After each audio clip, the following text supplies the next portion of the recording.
Peut-être exceptionnellement, mais n'a présenté ma vœu à M. Félix Tshisekedi. Oh! A présenté ma vœu. Opposition, il y a bien. Ouais, 2026, c'est ça, on a Sikati.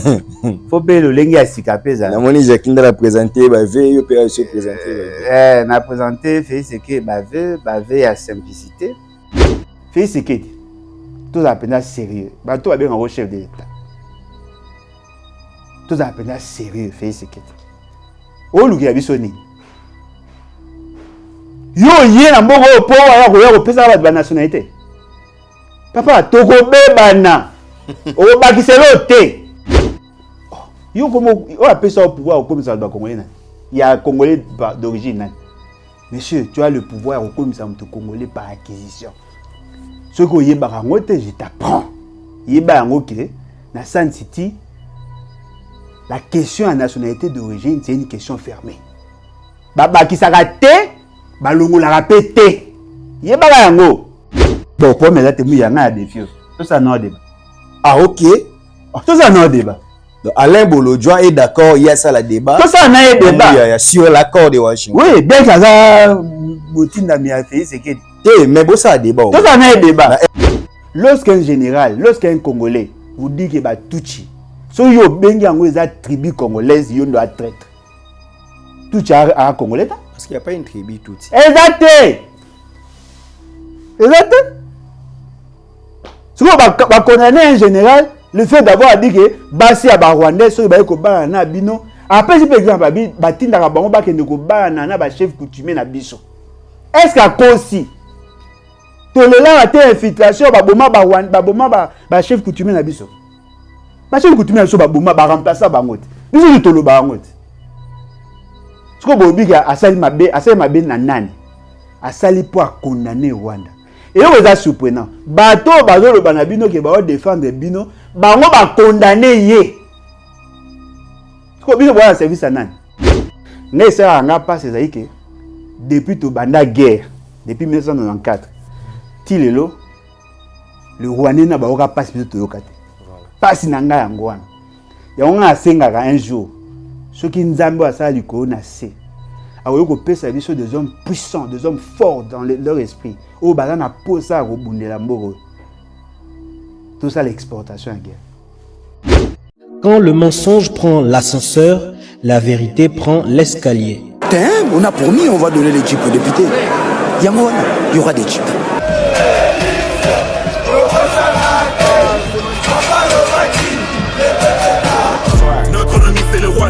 FRDC, Poumae, Munguna Nabiso Kagame, Congolais, Kangae, Peuple Telema, Banguna Bakoti, la Mukati Kamambi, Matali Politiki, Zongisaki Bomoto, dans le Korondenge Kwei, na Mapoko, Banguna Tozala Bomoko, Mutumoko Tiako Punde la Congo, Soki Biso Mokote, Tona Nyongwa Mutute Noko, Ezapona Peuple, Punda Mwana Mai, Ezapona Yonaye, Ezapona Ngai, Ezapona Congo, Ezapona Goma, Ezapona Ruchuru Kiwanja Bunagana. Puissance ya liloba eleki ya lisasi mbote na bino nyonso bozwi libakuma lamu ya kolanda Archidic Info meilleur V na bino nyonso 2026 tokoti déjà 2025 bozala ki belé 2025 vous nous avez soutenu 2025 franchement en tout cas vos appels, vos messages, votre manière de nous soutenir en partageant nos émissions.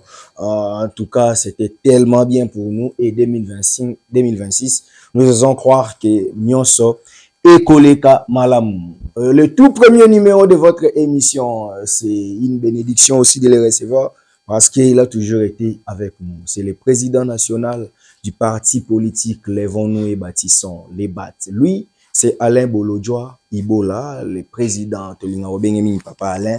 Et c'est comme ça que Bisso, tout ce péla au cours de cette émission, en tout cas, souffrait que Borozoa vraiment, Mamou Ebele Oyo Naibi Kekosala bien à Bandeko Mususu Obalingambo, Kapé Kosala ma Bemingi, na Bandeko plus Obalukaraba intérêt individuel. Alain Bolodjoa est avec nous. Papa Alain, Mbote Nayo, meilleur vœu.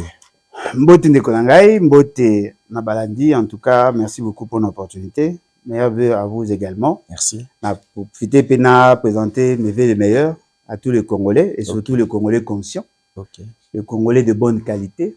Bonne qualité veut dire le Congolais qui défend la patrie et non les partis politiques. Ok. En tout cas, bonne année Nabino. N'a profité de l'occasion. L'occasion de Balobara. N'a profité de l'occasion. N'a présenté Peba Venanga. Peut-être exceptionnellement, mais n'a présenté Venanga à M. Félix Sekedi. Oh! A présenté Baveux. Opposition, il y a bien. Ouais, 2026, c'est ça, année à Sikati. Faut payer le lingue à Sikapé. La monnaie, Jacqueline l'a présenté, Baveux, il peut se présenter. N'a présenté Félix Sekedi Baveux à simplicité. Alongana au commis Kitissa. Alongana au commis Matsa. Et puis, n'a présenté Baveux à démission.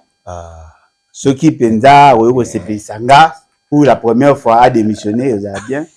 Pour que tu espérais que 2027, 2028, il a bien. Vous avez légaliste? Si. Oui, qu'il y a un mandat 2028. Non, mandat, non, mais oui, au moins qu'il y a un mandat. Légalement, il y a un mandat. Oh. Mais politiquement, oui. Non, il a été élu. Légalement, il n'a pas été. Il a l'arrêt de la Cour constitutionnelle. Légalement, l'arrêt est opposable à tous. Légalement, la Cour constitutionnelle doit arrêter. Légalement, elle peut arrêter. Légalement veut dire conformément à la loi, non? Oui. Et c'est là conforme à la loi. Oh, la Cour constitutionnelle est investisseur. Non, les animateurs de la Cour constitutionnelle sont investisseurs. Oh, mais ils représentent la Cour. Non, ils représentent la Cour, mais ils n'ont pas respecté la procédure, ils n'ont pas respecté les exigences. Non, mais attends, la Cour étant personne morale, ils ont là-bas animateurs, non? Oui, mais ces animateurs-là représentent ceux qui se conformer à la loi. Mais ils sont opposables à tous. Oui. Nous avons ils ont un recours. Il y a un jeu le bat. Ils ont un recours dans Mbogani. Bani la kutu bare na misu na omo yebi ke bani la matériel. Oh, peser matériel. Les hommes affaires c'est qu'ils appellent matériel. Non. La présenté Baveux avait la démission. Ba provocation. Et la provocation était à bien na bisot. Bégamment à limiter. Il faut te présenter Baveux. Moi, je souhaite vivement qu'il démissionne pour aider le pays à Robima Goufo. Avant d'en arriver plus dans l'actualité, on a tout ça dans bilan. Mais bilan, on est à dévoler. Bilan, on a yo na les bats. Donc, Alain Bolodio comme personnalité, puis parti na yo les bats. On sait le bilan et puis après, tu as bilan Mboka. Ah, ok. Bon, le parti les bats. 2025. Azaki penza visible mingte. Ok. Azaki penza visible mingte na ndenge to banda ko espérer. Mais du moins on a franchi de l'équipe pratiquement à 60% par rapport à ma prévision. Parce qu'en 2025, de ça qui moi certaines actions. Ça qui moi certaines actions à visibilité. On a eu à travailler avec d'autres partis. Ça qui moi action, tout ça. Et voilà, mais le parti ils toujours dans un problème, des contraintes. On a tenu plusieurs réunions, de lever plusieurs options, et dans l'option de lever, en tout cas, on n'a pas dépassé 50%.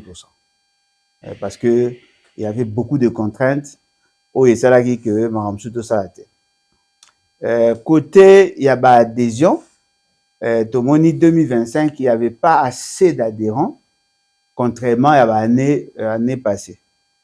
Mais vers la fin, c'est-à-dire que tant que commune à partir du mois d'octobre, novembre, décembre, de Tomoni, moi et l'un est banni les sous-sous, Bataromi quoi adhéré, même Bandero Moussou, Kendaka, il y a même certains membres, il y a des partis politiques, il y a pouvoir, Neto le Baboué, Bazan a tendance à koya kokota, parce que Bazar au moins avec la configuration actuelle, l'opposition a plus de chances de remporter s'il y aura effectivement des élections. Donc, tout ça, peu importe les élections. Non, les élections conformément à la loi. Moi, je dis peu importe les élections. Les bonnes élections. Non, effectivement, bonnes élections ne veut pas dire les élections parfaites. Okay. Bonnes élections, c'est que marge d'erreur ou marge à mabé et à mouquer par rapport à des. C'est-à-dire que l'élection vote ça en une journée et ça en une journée au lieu que ça les ma 7 jours. Vous comprenez? Okay. Bonnes élections, et là, qui que bah, distribuer ma machine, la CENI a la seule instance où elle a géré ma machine pour permettre à ce que qu'il y ait effectivement la transparence et que l'opportunité, et puis ça m'a montré, soit à cause du suffrage et Bela Leka. OK. Bonnes élections ezali un bon président à CENI ou à corrompu et corrupteur. Donc ce sont là les bonnes élections. Je ne dis pas, on n'exige pas des élections parfaites, mais nous exigeons des bonnes élections. S'il y aura ces élections, on va... Moi, parenthèse, comme qui tu as eu 4 présidents à CENI. Pour nous, qui reste le meilleur et qui reste le plus médiocre? Bon, les meilleurs d'entre les 4, c'est Zaga Mouto Asaki système électoral. Donc, mal.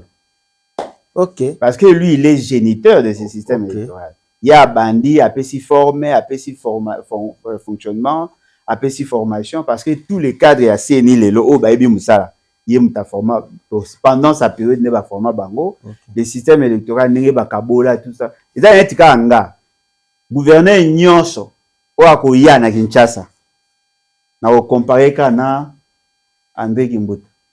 Oh. Gouverneur Nyonso, na comparé na André, na comparé Bangomi Baete, on a comparé o nani gouverneur o nani Ngobila na o Mola Lepongyo na comparé ba Baete na comparé ba na yé parce que y a ali précurseur muto a bandi ko organiser donc bato akala kutuku na bandele na bandele ba na contexte na biso ya état unitaire bango bazaki na déconcentration o tout na décentralisation semi décentralisation tolo et la décentralisation et communauté tika ozala na kopendaka na absolu des problèmes ezande ya faisabilité mais c'est ça mais légalement c'est la décentralisation d'ailleurs la plus grande décentralisation le ban à texte légalement dès to vivant on va prévoir na ba élection chef de riz mais ceux qui va prévoir l'élection chef de riz là ici qui va comprendre décentralisation bien au chef de riz à cause à élu chef de riz a supposé être un administratif parce que ba entité décentralisée et ceux qui na commune on a niveau à Kinshasa donc ceux qui va comprendre d'ailleurs tout marabouin tout le belango déjà te expliquer bien que les juristes congolais na comprendre et yo comme un problème personnel là juriste congolais tu veux bango ba combien de personnes et on est yo au commune de côté les la faculté bo bongisa musala bo bongisa otangisa bino bo ba français bo bongisa otangisa soki bango te mais l'état congolais lié dans ba texte ou ils en ont parce que tout ce que nous disons nous nous référons à la loi nous nous référons à la norme mais alors c'est lui qui établit la norme là comme disaient ce sont les politiciens non c'est les droits la primauté ce sont les politiciens la politicien de la loi bino ne boya ko interpréter na ça assemblée ou appliquer bon tu as eu un problème à bilan tout ça on a pas côté na biso il y a des efforts à faire j'exhorte d'ailleurs les membres de la partie plus assidus et plus engagés parce que le défi est énorme moni na ebi biso ba parti za ke tango ozoya opesa cotisation c'est différent ba parti ke tango ozoya ba opesa yo boye ba ngoto obunda po na ekolo ezali esprit abnégation ne il faut caractériser biso. Moi, je me souviendrai toujours, tant aux Aïki na Fonus, on faisait 2 fois le pied. On faisait des sacrifices, on a loué un bus, on a remis un militant, qui n'est pas parti. Si le débat peut parler de sa naissance, donc comparer à IDPS qui est né dans l'opposition, il a fait 37 ans, donc comparer les débats n'a pas perdu, ou il n'a pouvoir, et ça lit 18 ans ou 17 ans dans pouvoir, après qu'il est en opposition. Bon, en tout cas, c'est qui est vrai, na IDPS parce que IDPS d'abord à l'origine il y a qui va frondeur il y a un père il y a militant un père IDPS a le roi GC et à courant commence ensemble voilà IDPS où il tient ce qui dit il y a qui est frustré où il y a ça coup d'état na parti akuma alongola kibasa akuma président et ça dit que la loi telemeli na sali IDPS na ye lokwa système ezaka wenge BCBG wenge tonatonia de ozaka osaika wenge mais il faut bakisa na sima poza na problème monimité parce que IDPS eza na pouvoir lelo eza IDPS ba Tshisekedi eza IDPS te yango mona bango so na bi ke IDPS eza pata punye parti ezanga tina bazaka na difficulté au porter nga plainte pour que so va porter nga plainte na bango défaut de qualité. OK. Pour IDPS on a attaqué. Na ba IDPS. Mais bah éviter. Basiligi, ce qu'on va causer, il faut te porter plainte. Alors biso te, alors biso habité, biso dans IDPS Tshisekedi. Oh, on appelle comment IDPS bar qui basse. Il y a un zolo bâti. Mais ça moi dans les juriste, ça côté les peuples, IDPS les peuples pezalaka. Papa, ato fingi IDPS qu'on a ton type pour me porter plainte. IDPS c'est koufa. Et pas bah ça va quand même pas. On a net là dans titre. Eh koufa. Oh, IDPS à Kabila. Ah non. Mais IDPS Tshisekedi a joué agrément à 2000. Non, cause agrément mais il faut tout na score après ça il va avoir exister. Sous groupe de pression parce que bazaki babande ko boyela bango agrément. Il faut tout na score après ça il va avoir agrément à 2009 points. Parce que va servir Kabila en 2006. Il y a ça la politique à chaise. Il y a aussi la politique à chaise pour fragiliser l'action à Beba. Mais oui, dit que le maître José bête Masola bilan n'a pas si mboté maître. Ça une bonne émission on a la hein, c'était OK. Mais la pertinence est il venait à ta pouvoir mais pas du peuple. Maître moto mais on veut aller pour le joie. On dit qu'en 2025, Yopé au saliba faut pas na politique. Ah bon? Au koti ba bobenga ngoni ba regroupement, bo saliba biloko à la fin ezaki nango et accoucher ba souris. Ozo regretter ba appel mususu ozwa ki to ba mususu sangana na bango. Tenga regretter. Moi je m'assume. OK. Au moins bateau ba regretter, eza bateau ba hypocrite, eza bateau baza lokwa ba Adam. OK. Bazo reprocher au lembu mazo bate za moi so tchaki pembe na ngane mtape singa on ne ba obligé. Tu as été convaincu au sali. OK. To sangani na ba ninga d'ailleurs tout bango déjà que Alain Boja n'a jamais été parfait. Okay. Hein? Bolongwa makasa no que Alain Boja est parfait. J'ai des défauts, j'ai des faiblesses. Mais n'a remarqué ma plus grande faiblesse d'après Ngamoko, c'est le fait à oyo karapé ba conseil à battre. OK. Ba ebisinga Alain Bolojwa, tu ne peux pas continuer à travailler en solo. La politique a toujours été une action groupale, il faut s'en aller à Baninga. OK, nan mekana no lisusu. On a mekara de lanka. To sangana Baninga, mais bien anga ezali na posaka ba conditionnalité. Na posaka ba conditionnalité avant na kota na organisation. Qu'est-ce qui s'était passé? Nayoki appelle. Il y a mon jeune frère Seth Kikouni. Asali appelle à l'objet, non, voilà, opposition. Bon, moi, j'ai lancé ces messages-là. Il y a opposition et le caractère s'est redynamisé pour l'opposition avec un père roulala. Dans le terrain, il y a des opposants. Il y a des gens actifs. Il y a des Anga, Nico Maengele, Prince Penge, Maman Moboni, Adrien Malenga. Ouais. Tout ça qui. Bon, na Blanchard Mongomba benga zaki tantôt plus tôt. Na mususu. Après to zaka biso boine to zaki. Après Kambere, ça va être comme appel na tendance opposition. To yoko zwa nani Papimba ou Aristote ngari me batape perdre bref aux bango. Mais to zaki pena na dynamique ya makasté. Tango bato ide ya perdre ba komi moi fragilisé. Le truc à Bissona Batalamuka, les tournées Kogona. Il faut tout 5 opposition pour faire le paix à comme moi Keba. Tant on a eu qui cette Kikouni a sali appel na ah le quoi sali appel et que ça pour l'intérêt de tous tout kende. Donc comme qui équipe nanga batina biso à partir de Zaki to soyina ba on te dit OK nous sommes d'accord les cadres de concertation. OK.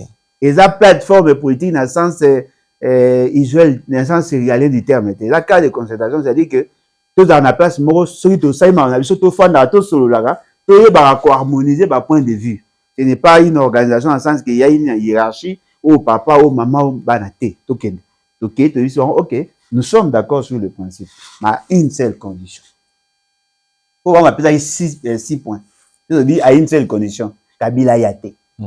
Oh point ni Kabila yate, n'invite Kabila yate parce que Kabila ta pour mamoto au bundelo. Kabila voilà ça longa bi ce qui a côté na bi. Yoka sur la Kabila. OK. Par quel mécanisme? Non mais ba comme vous approche na Kabila, va masoler moi na Kabila, ou ba sa déclaration na Kabila. Ça y bino que Kabila te. Le roi Kabila komi tolongwe na biso. Alors, toke pays c'est que la yena ba mangungu na ye ya kosala changement de constitution. Biso osali ba déclaration. Pays c'est ça ngazaki na poto na benga bien amener makamwa ta ça va bien. Si c'est comme ça, il faut tout ça bloc. Bani ko ça ba idée na ye na bloc après na suka bengi ba tout ça bino aleta ba tout ça ba intéressé bo tout ça. To sangani to yokani ensemble na bango to yoko sala cette fois-là comment sursaut national. Un sursaut national, tu as un seul objectif. Éviter à ce qu'il y ait changement de la conscience. Ok. Tout ça, libre action. Pour na idée à ce moment-là, tout le monde était tout balalaki. Tout ça, il y a monde à terrain, tout ça, libre action, terrain, tessili. Même batuka, bananga, tout, discours, na bango. Grâce à comment la biso. Je ne tourne pas balabala, tu vas aussi avoir meeting, tu sais ba nini ba déclaration, tu sais ba rond-point-ga tu sais ba action, ba victoire, tu sais ba place est belé. Hein? O ba kanga route de c'est ça ngaboye. Tout ça. Tant que tu sais yango, si ko yeko sala que la communauté peut te côté na ambassade, en tout cas ça y m'a belé avec bandeko ya diaspora to bundaki et yeko sala que ba benga fait c'est que ba biser attention monsieur ne change pas la constitution, voilà. D'ailleurs, je me souviens, on a eu à travailler, on a pesé tout mbote na, on a vu ce moyen pesé à comme on a été, Bengalbiso na ambassade à Grande-Bretagne, on a eu des séances de travail, on a travaillé avec d'autres ambassades pour na relaxer bango le danger il y a changement à la constitution et surtout de manière sauvage. Ba rassurer biso que ba robi ça fait c'est que il y a tika bangungu na elo yenge tout ça liam. Siko fait c'est que azongisima. Maramba changement de condition et alors ça la moi insulté. Bon, siko organisation to sanga po to sani. Bobomi. Ndeko to bomite ezali, envieuse. Siko ndeko de c'est sanga ala risque na posa et comme ma plateforme politique. OK. Siko na plateforme politique. Ba yeko benga biso to kende ko sangana na Kabila na ba Fayulu na nani centre interdiocésain. On a boyaki Kabila aza. Na boyaki yeba bi OK to sala ngote to sala te. Après aki o sala sur déclaration na Kabila. To za sérieux. To za sérieux. Le roi na boya nzeta mbila. Na boya na masanga na yango na pose na kombo na ndiga nyonso ya mbila ifo na boya. Eza ba te ekoto boyi koto ndimi. Après bosali rupture, génération rupture. Génération rupture. Ezali 2025 hein, pour comprendre rende to tambola. Effectivement, génération rupture ezala qui tu remarqué que ba jeune ba na cadre de socialisation te. Ba jeune ba obunda en électron libre, ils n'ont pas de support, ils n'ont pas ba encadreur, ba to ba ko encadrer bango pour que ba tout ça unité, tout ça force. On se dit ceci, OK, tu créer un cadre. Mais cadre wana est un cadre ya bateau ba na rupture avec le passé. Bateau yo ba boyi makambo ya kala. Tu créer une nouvelle application où il peut permettre que ba jeune ou ba ko soit indépendant ou soit bazan a tendance à kolongwa place bazali ba ya pour que puisse avoir plus d'autonomie, plus de force. Parce que politique to zango lokola moto akoni. Moi na moto biso ba to kola pe na mboka.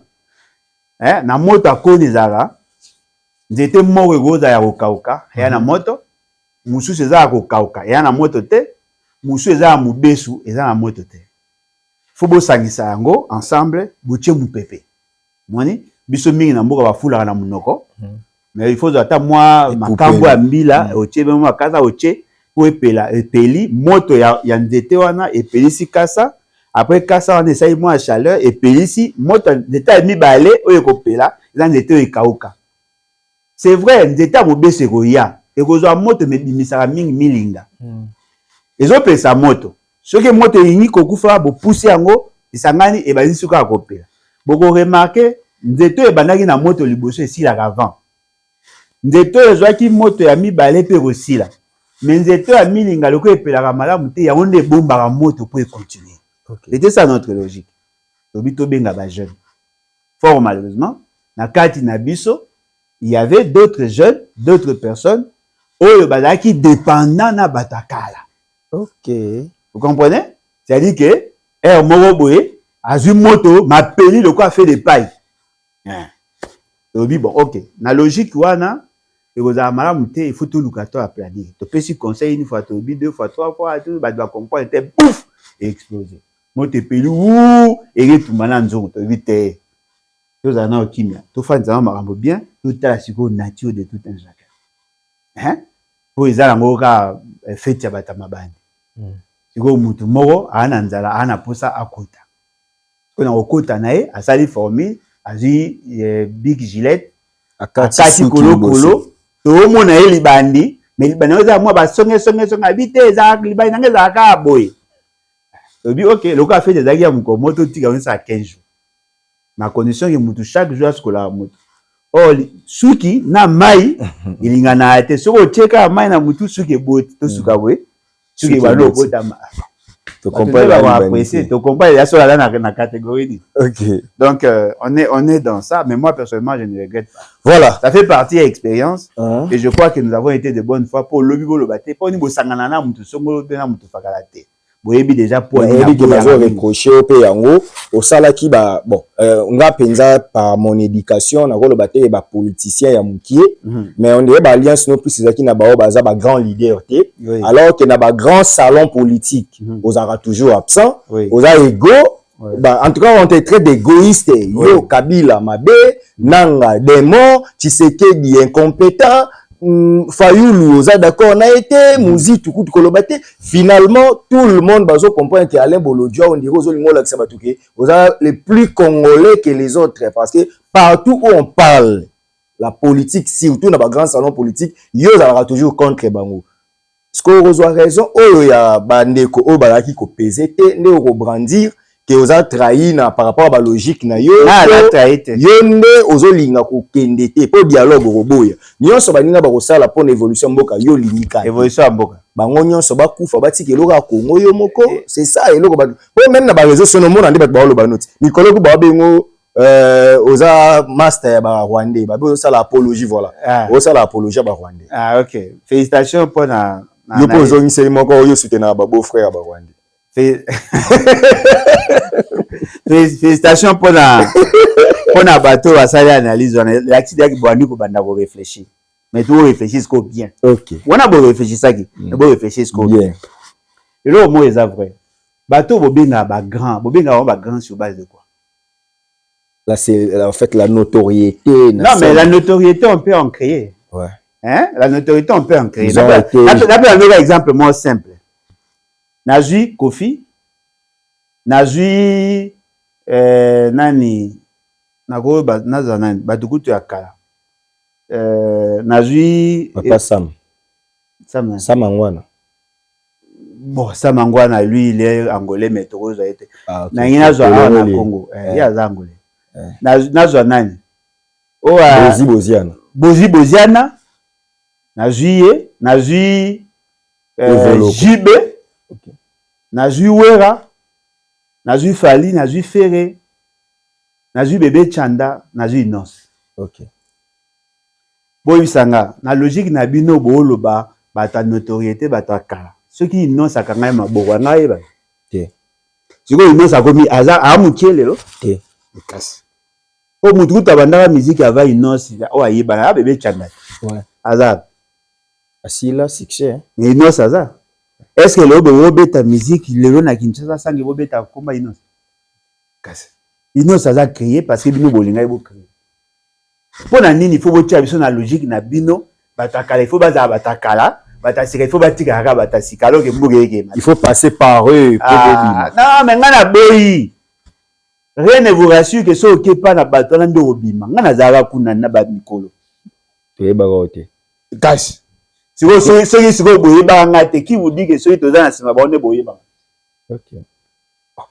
Mais la différence c'est que nous avons qui partisans membre Panade ba cadre ndé ba kokende. Mais si yo on comme Alain Bolodjo personnalité politique, Alain Bolodjo président national d'un parti. Mais au côté na dialogue au Kabila oyo Tshisekedi oyo nanga oyo Muziki décider qu'il faut ngazara toujours parce que Kabila na Tshisekedi baza pour ceux qui nazana bango te na osa elote parce que kuna eza ba grand salon politique mais il y a grand salon ya bateau baza na responsabilité de gestion au peut basa mbuga mabe oh masoni bo bete bazo bende kokota masoni bo bete siko bino wana posa ritude te OK bango lokola baka bandoki ya quartier il faut bazalaka toujours yo mo bengi bango bandoki ya quartier ba protéger un peu quartier ba protéger la pe bana photo ebelo to luka OK ngana na posa ritude on a avantage dans les années nazali génération politique intermédiaire entre le vieux et les jeunes. OK Moi j'ai commencé la politique en 2002 nazali membre de la société civile on a occupé ma orphelin na ba veuve na côté na politique en 2002 tant maramba prétoré ezo salima muto amemanga apesa nga idée na longa société civile na kota la politique la Patrice Aimé Sesanga à cette époque là il était l'un des alliés de Olinga Nkoy nde ba meminga apesa nga conseil na sa politique komba parti na PDC vous comprenez na ke na parti na ye réunion de sa na Chiluba l'essentiel ba bazaki ba leka ba mikolo batakala na supporter parce que c'est pas mon environnement en fait. OK nazaki na idée nanga ba jeune ba mouvement ba jeune na parti na bazate car ba papa pe ba papa nga ba batakala ou appeler dans Mobutu wana abi na sa politique oui mais na kata na parti na tabi mais luka parti kene ko to luka parti ya mutu yo moyi ki roza super na bi pour mais zate papa je le ferai maman moko ya bisinga non na posa na tu en contact na Olenga ko so ina et puis si na koti parti Olenga ko j'ai évolué na Olenga ko pendant 2002 ti 2006 OK pour na yeko mona ma élection na monike eza malonga te na longo eza pene mairie okunji wana si wana vina OK vina ba mairie okunji ekutu mairie okunji ala na création à partir wana habiter na zongi la classe parce que na mona ndenge mambo ekende bato ba linga ba zo biso ka ba marche pied na zongi classe en 2009 na ngana kota arc mais na sepela na ngote parce que fonctionnement ba ngo est un peu compliqué ba pesa nga travail mona sala pour organiser leur jeunesse na sa statut et règlement bango pour na fonctionner mais na mwene na bango na ko fonctionner avec mabe na zo engagement na arqueté né na ko za en 2011 na ko kota na Panader et la parti ya ba étudiant ba sala ngona Cogelos na nini ouais Panader ndé ko kota na MP c'est-à-dire na yebi société civile opposition pouvoir na opposition à lelo na yebi o azabo souci na nga ce que ezabo na lingi to na lolenge ya sika ya kosa politique. Gouverner autrement bien. Na lingi un nouvel esprit pour un Congo nouveau. Parce que je suis génération intermédiaire entre les vieux et les jeunes. Moi je ne suis pas jeune en politique. OK. Na banda politique avant ba te belo pour mon avant. Et avant tu vois bino bolingi na ko bisa ba jeune. Non, jeune, moi ndenge ezana. Pose la bien na muki faut zaka derrière Kabila. Faut zaka derrière Félix Sekedi. Mais kuna mo ba $1000 par mois et comment bima papa ba communicateur bato baza recruter papa moi ba car ba kopesa papa ndimanga soki bato wana bazaki fort ne bino bokansaka bazaki na posa kopesa ba jeune ba $1000 il faut boyebi lo moko boza les ya bobosa bato wana baza expiré bato bino bomuna ka grana baza expiré ba lokwa ba mbongo lokwa ba sekete lokwa ba sengi ba makuta baza lokwa ba zaï ba nouveau zaï valeur na bango zo pesa mapo ani po bocha ba na ba album lokwa souvenir. OK. Non, dites-moi, quelqu'un qui est fort, pourquoi vous recrutez vos communicateurs? Bah, pas en actualité. Pour en dire que ça joue la génération n'a été, pour la rose à la jeune. Parce qu'il y a dit que la jeune a une opinion. Alors, on peut se $1000 pour le fou la réalité en actualité. Tout la peine sérieux, tout le monde a un sentiment. Bah, tout autant en termes, il y a pertinence, en termes, il y a profondeur de message. Bah, l'équipe a jeune en année. Alors, bazwa occasion ya mbongo ya kasi basi la bino de bozo sont na scène ngandi ma batoka ba Kofi po Kofi adapter la musique na par rapport à la génération ata intemporel mais bozi ba jeune ba ndara a to musicien mais est-ce la muké munene na génération na betela mutu lisolo boza zo boudé Ayo. Habité le président de la Kangambo. C'est ça. Mais il y a un exemple, c'est pour la Sabino qui est autre temps, autre acteur. Moi, je pense, ceux qui font réellement la politique, ce sont ces jeunes-là. Mais ma belle bango, bazan mon livre, il y a dépendance. C'est-à-dire que bazan va attentiste.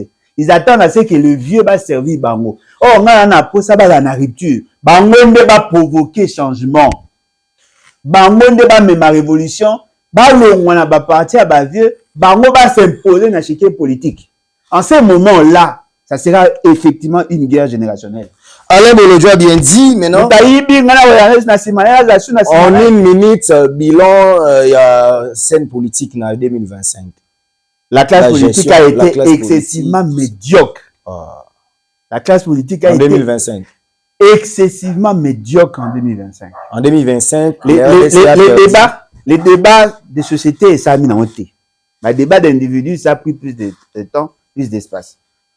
La population, alors on a désespoir, il n'y a pas d'évolution, il n'y a rien. Ce qui est grave, les indicateurs à 2025, ne bon que servir biso na projection en 2026. Ok. En 2025, il n'y a rien. Réaction des Arani, tant au moni prise, il y a Kivu, Goma, Bukavu. Avant la fin, peut ouvrir. Non, mais effectivement, c'est à partir du mois de février 2025. Une année sombre. Non, mais ça sombre. Il y a un jeu de saoté. Au moins, le logo est vrai, que les gens ne veulent pas réfléchir en mieux. Hein? Les gens ne veulent pas réfléchir en mieux. Bien. Par rapport à mon éducation, déjà à partir de la famille, par rapport à ma formation, par rapport à l'olé à percevoir ma gamme, la banque il a un problème. Mais la banque a l'absence de la solution. Ok. Pour éviter ça, tout est à sérieux. Est-ce que vous en avez guerre, un problème? C'est normal pour vous en avoir guerre. Mais comment résoudre la question à guerre? Ok.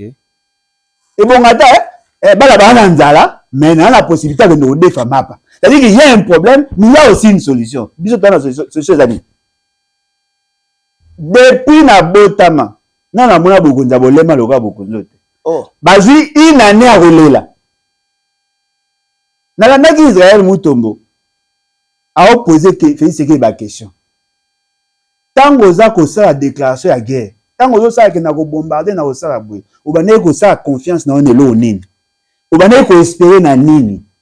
Et là on dit on ne ko en espoir que ça na ça le logo boue na retrouver solution. On a compté na armée, on a compté na ba partenaire, on a compté na. Moi ba question pertinente toi. Si siko réponse est athée. Dites-nous, nous sommes en guerre, oui.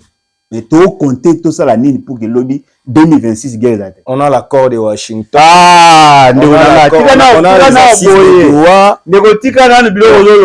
AFC a réclamé Rwanda les parrains des pantins basi ba signé accord de paix dans Washington. Montrer babi la diplomatie agissante. On dit une fois que le président Tshisekedi vous a contourné jusqu'à ce que Trump monsieur Bolobarana. Je na bimisi mambo mutema ngezo boya koloba. Je na bina bimisa ngwa na yo na cameraman na muto achaka ni na wa monétiser bozala problème. Botika na kana na nga de na za na métizango. Non mais c'est ma question pertinente. Non mais il y a un zolo batte de konanga. Nous sommes en guerre oui ou non? Nous sommes en guerre. Oui ou non? Ah, nous sommes en guerre. Oui ou non? Oui ou non? Il y a les déplacés oui ou non? Il y a une situation, il y a des articulations de l'armée oui ou non? Quelles sont les solutions? Pour mettre en marche il y a Washington, il y a Doha. Toi, on maîtrise dans l'autre. Ah. Toi, on maîtrise dans l'autre. Oui, il y avait un débat. En fait, j'ai au moins la manière parce qu'il y a une place à la communicateur, bah aussi oui, mais souvent bah rappeler bah électron libre parce que bah quand il passe ils sont mal éduqués en fait. Mais moi il y a au moins comme celui qui représente le gouvernement a préféré que débat ils à la profondeur. Ils à la teka que mute ba lobi tondimi, ils à ta mbongo lobi tondimi mais bah ça la ndé débat ya kofinga te mais mute ba lobi non na 9 ans la kisa biso élément. Nga pe na boyi keza non na 9 ans tenga la kisa élément. Oyo côté lobi moi il ça mouya en dehors d'être journaliste. À ça peut geste hein? Chest. À ça chest. Ya comment stratège et ça mouya. Au moins si ça débat. Joaka accord. Faire on a place publique. Ouais, pour ça débat na Fridola nani Fulgence Mouteba. Président Senko. On a besoin de débat, vous avez la même nature, c'est beau ça débat. Et là, ça la débat, vous avez canalisé. Non, mais vous avez sur l'accord. Vous avez sur l'accord pour Nanini. Pas d'accord, tu es d'accord. Il y a d'accord, Yoka. Il y a d'accord, tu es pour Nanini. Pas membre gouvernement, bah conseiller bango makam. Bah conseiller banani makam. Gouvernement. Que gouvernement ça est qui a hypothéqué la République démocratique. Si quoi bobi pour Nanini la spéculation ou bien les rumeurs aura place dans une société. S'il y a pas une preuve absence et information, la vérité. Prenez seulement l'accord. Dans le public. Il veut qu'on passe dans le débat.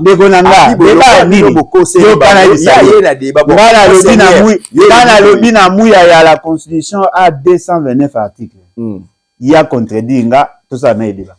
Il y a un sens il y a 29 articles. Mon frère joue au Constitution en gros, l'accès 229 ou 230 articles. Il y a un document.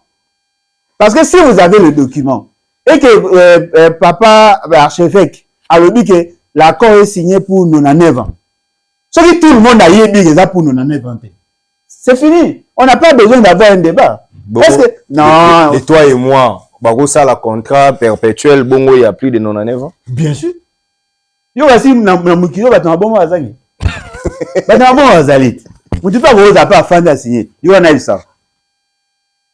J'ai un contrat de bail. C'est-à-dire, nous avons un contrat de bail. Tu signes un contrat de bail, na bailleur, tu une année renouvelable. Si tu as à disposition dans l'article, toutefois, l'une des parties a manifesté volonté, il y a un sinon et Rosala, tu continuer de manière tacite. C'est une disposition, non? Le contrat est signé pour une année.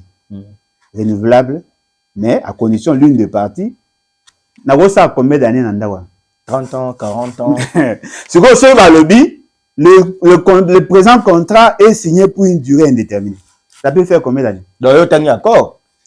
Mutatangi yango bato batangi yango ba lobby na biso les basali ba signer accord pour un délai une durée indéterminée. Mais olinga lo baso yo mo tangi accord quand même. Yo moni yango lobby accord exacté. Bango ba lobby eza na internet. Non, il y a internet. Accord ya Washington. Il y a internet wapi? Accord de paix. Oui, il y a des accords. Yo zo beta est-ce accord ba depuis ba signer ba lobby accord de paix ça durée indéterminée. Bon accord ya accord économique. Yo moni yango. Parlement vous te moni te yo moni yango. Na ko mona ngote tangi te. So on tanga te pona nini? Tu connais les gens qui ont ça débat pour Ebisayo. Attends, ce gars Ebisayo au monde en déni. Pour débat par Zaba, on va y journaliste. Mais logiquement, avant de signer ce genre de contrat, il est quand on a parlé. Mais il y a un gars Ebisayo. Bah signer pour une durée indéterminée. Yo que loco. Ouais, député Mtebisio. Ndegonanga, est-ce que bah signer qui? Bah signer il va dire belette. Bah signer il va dire belette. Ils ont signé un accord avec le Rwanda, non? Ils ont signé un accord avec les Américains. L'État congolais a signé 3 accords. Le Rwanda en a signé aussi 3. Les États-Unis paraphé 4 accords au total. Bien que les États-Unis s'engagent, il y a co-investi dans le temps 500 milliards de dollars. 500 milliards. Parce qu'on a 500 milliards de dollars. L'État on a combien d'années? L'investissement aux États-Unis, il a combien d'années? Na kati ya accord ba on va signer. Les domaines msou baza côté ça relève de l'amphithéose. 25 ans. Renouvelable. Quand est-ce que le contrat accord en est ici là? Exploitation États-Unis au 4 ans. Pour tout na mouyaya. Donc de signer ba accord de coopération avec le Rwanda. Les accords avec les États-Unis. L'accord au signé na États-Unis. Bo signer en pour quelle durée? Ah ouais, bi ça yote pour habiter. Ça porte-parole du gouvernement. Porte-parole les menteurs du gouvernement. Mais ces menteurs du gouvernement doivent être plus intelligents que Bato Yangakosa. Et là, c'est simple. Bon, voilà que tu signes qui accord pour 10 ans. C'est simple. On a posé à débattre. Pourquoi il va pas sa durée, il y a côté. Au choc d'idées, jaillit la lumière. Il choque l'idée d'un moment déjà quoi signé. Non, mais lui, il veut quand même un débat. Il veut quoi, papa? Allégation. Papa, ngai soki na lobi na yo, Alain Bolodja a na bana na lobi na ebi soki na bana 6. Yo lobi te Alain Bolodja a na bana 7. Il faut ça. Il faut là que ça preuve. Moi, vous comprenez? C'est ça. On est allé makamboyo et donc c'est il faut que eux même ba élément. Mais élément yo zo mimawana. C'est l'accord. Quand il y a ça débattre pour na débat accord ezalate. Ah OK. Na débat accord ezalate. Bon ça ndeni. Bon so la biso accord, bon pesi bon ça projection. Peut-être. Oh, mais pour nous ça m'a bébé boy. Zo aka accord. T'es aligné débat d'éloquence, mais débat nini. Mais accord pesa. Papa, est-ce Fulgence, papa, Fulgence, na Nicole Fulgence, Mouteba, ça les seuls moutons na pour ça il va durer. Bon, pour me là te mouiller na défi. Tout ça non débat. Ah OK. Tout ça non débat. Donc, Alain Bolodja est d'accord, il y a ça la débat. Tout ça non débat. Sur l'accord de Washington. Oui, bien que ça Moutinda mi a fait c'est qu'il. Mais bon ça débat. Tout ça non débat. La RTNC. RTNC. Tout ça non débat na centre moro net mais RTNC ça. Na briefing. Oh, RTNC on va poser une question 5 ans avant. Tout ça non débat. Tout Fanny Boy, on expliquer nga comment allez-vous appliquer l'accord de paix et comment allez-vous appliquer l'accord de paix dès lors que les intérêts américains ne seront pas garantis. OK. Boy bisanga l'accord au bino bo signé. Boy pesa biso le volume d'exploitation prévisionnelle au bino bo ngibo sala. Bino bo gagner combien, ba gagner combien et l'évolution en courbe de la valeur, il y a ba matière première au bino bo exploiter. Boy bisanga comment ça se fait que la construction de l'infrastructure et ça amène 2 pays, le Congo et le Rwanda, alors que le financement est coûté en bonne exploitation. Boy bisabiso. Pour la nini ba oboyo les gars na parlement. Pour ba dire que la population a yebi mamo ba ba yokani, population au syndicat. Non, dites-moi si c'est bien pour le peuple. Pour les parlementaires ba débattre na moté. Ce sont des traîtres. On change les chapitres. Maman, on change les chapitres. On l'obit, au sein du débat. Après, si, dans le débat, il y a un débat qui est là. Et on a un des vidéos. Avec un débat, ça a un débat pour aller à Nemotinda. Bon, moi, il y a un linga, maman, faux. Il y a un Nemotinda. Faut être sérieux. Il y a un dossier à Marc. Il y a un dossier, document, il y a un public. C'est simple, débat ici. Les rapports de la Banque centrale, ils sont publics. Si vous sont en État, vous sont en un rapport de la Banque centrale. On a posé un débat, on a fait ce qui est ma gouvernance. Mais je fais ce qui est à la cour, à la boîte, à la boîte, à la boîte. Il y a aussi un accord au Bombi. Mais oui, les accords signés avec les Américains, ils ont une durée indéterminée. Ce qui est différent avec le contrat chinois. Le contrat chinois de l'époque de Kabila, ça marche pour 15 ans renouvelable. À la fin, il y a échéance, ça a une évaluation pour qu'il y ait continuation. Il y a un moni aligné les consorts, il y a renégocier parce qu'ils ont à terme. Tant qu'on va renégocier sur de nouvelles bases. Parce que moi, j'ai géré ma locataire depuis que j'étais enfant. Lorsqu'on signe un contrat de 3 ans, en dehors des 3 ans, vous n'avez pas le droit de modifier une disposition de la condition. Il y a contrat sans que l'autre partie a la consentante. Si vous avez un terme, ok, contrat de signer dans les sili, ça va travaux pour une ambassadeur ou n'anga prix. Biso toza na banda ko ke mu départ quota ça ya 5 ans 7 ans le bac ça a été. Type de contrat bo signer yango wana. Boy ça peuple. Boy ça peuple 500 milliards wana eza étalé na combien? Quelles seront les conséquences si on tombe dans cette information? Nous, si nous vérifions, nous acceptons que la RDC a signé un contrat à durée indéterminée. Quelles seront les conséquences de la RDC? D'abord, ces contrats-là ou ces accords-là sont mal négociés. Parce qu'il y a plusieurs variantes. On ne peut pas avoir un accord à durée indéterminée sur un domaine de souveraineté. Ça n'a pas de sens. Des deux. Il nous est difficile de certifier nos matières. Donc, tu as volume d'exploitation et prévisionnel. C'est ça la question. Vous avez après, on va répondre à la théorie. Même Moukokouana, on est ridicule devant cette question-là. La seule question, c'est qu'il y a plus de 30 minutes pour y répondre.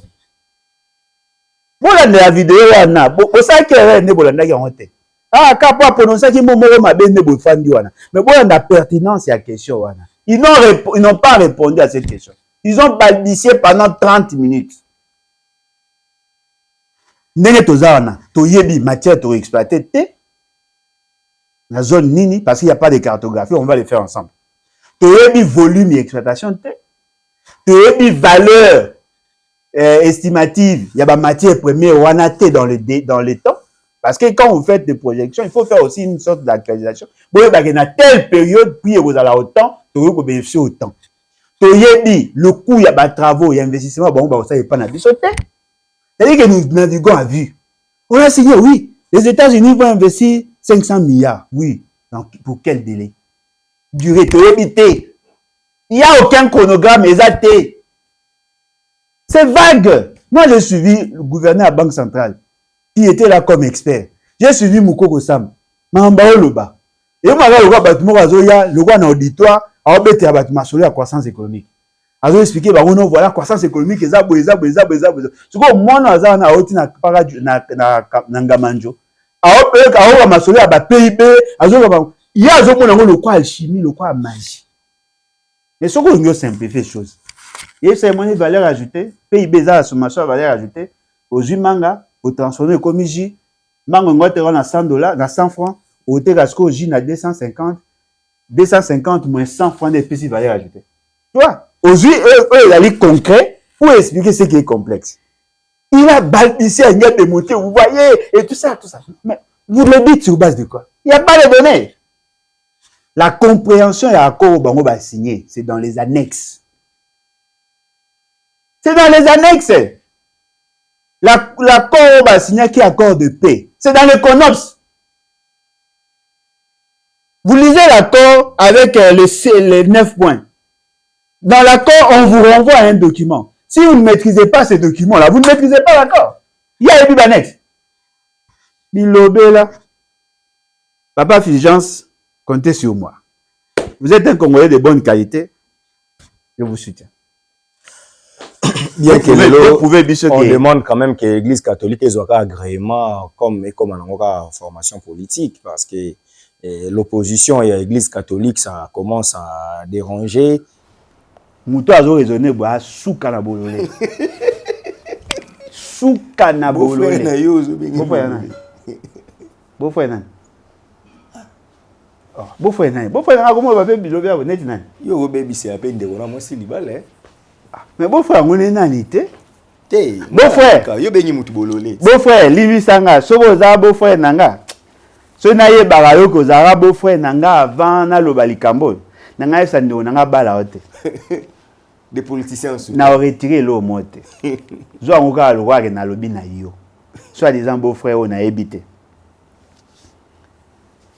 La différence entre la société civile et l'opposition est à quel niveau? La société civile défend le peuple, tout simplement. Non, mais le peuple, l'opposition aussi défend le peuple. Mais la différence, c'est les opposants sont dans la quête. Il y a pouvoir. C'est ça la seule différence. Ouais. La société civile, il y a kaka, qu'on revendique le droit, qu'on dénoncer, qu'on soutenir, qu'on accompagner pour le bien-être de la population. C'est ça la nette différence entre l'opposition et la société civile, d'après la législation congolaise. Alors, Yves Sanga, quel est ce cardinal ou quel est cet évêque qui a l'ambition d'être président ou député ou sénateur? Ouvertement, personne. Ouvertement, même pas. Ce qu'ils font, ça fait partie des missions de la société civile. Et on a vu ça que Mouton a bololé. Un homme normal ne peut pas dire ça. Comment les autres dans la société civile agréer binoka beaucoup ma parti politique? C'est comme si mission na bango ba oloba et bandi lelo. N'a pas posé question. Qui s'est opposé à Mobutu plus que Cardinal Malo? Qui s'est opposé à Mobutu, à Laurent Désiré Kabila, plus que Mosengo et Tchaou et consort? Qui s'est opposé à Joseph Kabila, plus que Mosengo et Nani Mosengo?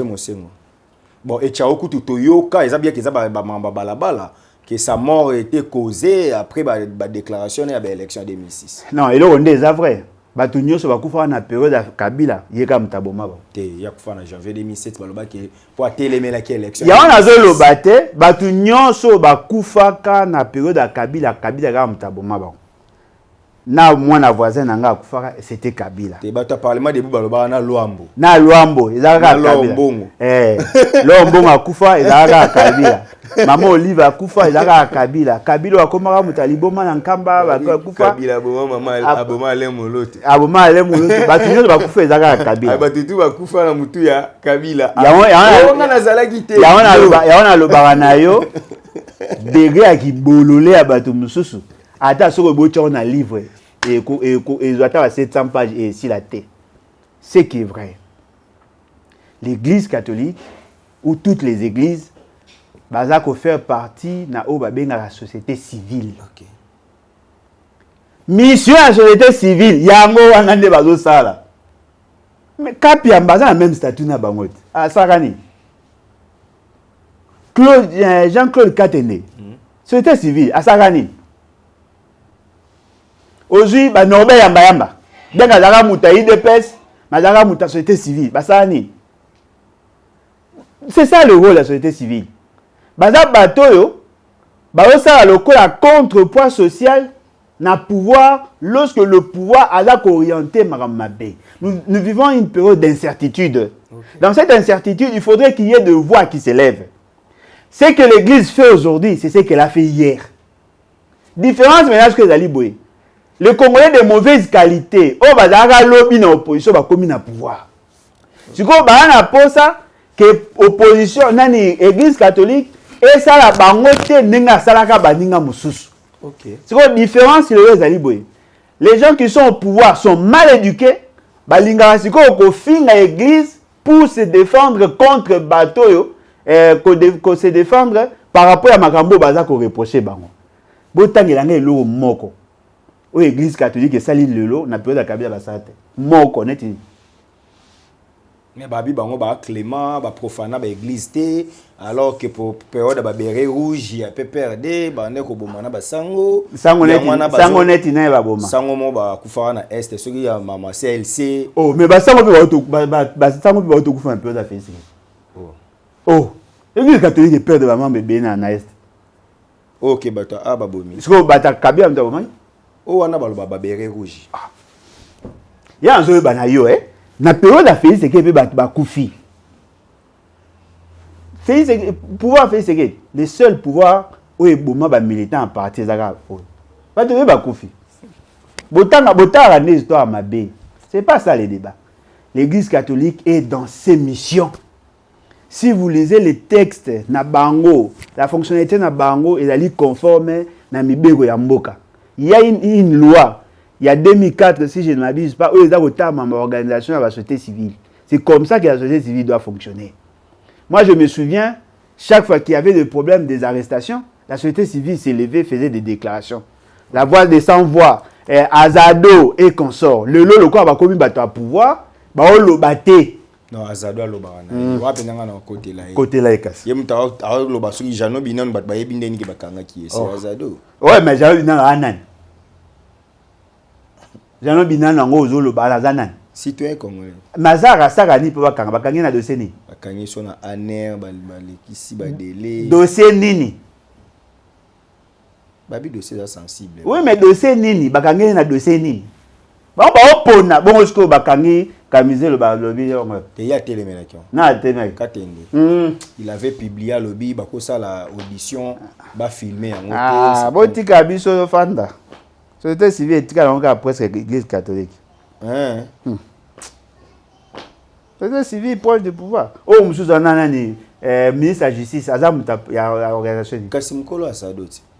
Fondateur Asado. C'est quoi comme na pouvoir nene. Beaucoup n'ont pas aussi digéré de voir que Camizelo, le philosophe, parole. Bazo ça y est interrogatoire ça la main à culpa en fait mais bah filmer yango bah tcheli épée micro cravate asili bah si ça par exemple ça la journalisme donc bah j'ai information pas naie bah traiter yango pour besoin qui peut-être remonter et puis bah diffuser yango et ça dérangeait vraiment batebele bon une frange par exemple bateau bah oui et ça bah à mériter en gros mais quand même selon la procédure pénale Mouto on va condamner définitivement tant bénéficier de la présomption d'innocence le fait déjà qu'on exposé bongo c'est comme si vous condamnez anticipativement ça déranger et biaiser en fait procédure pénale yo réaction sur le big existé zo bébé d'accord pour na yango to pour na yo zo mona kezaki on peut faire bénin quand même justice c'est ça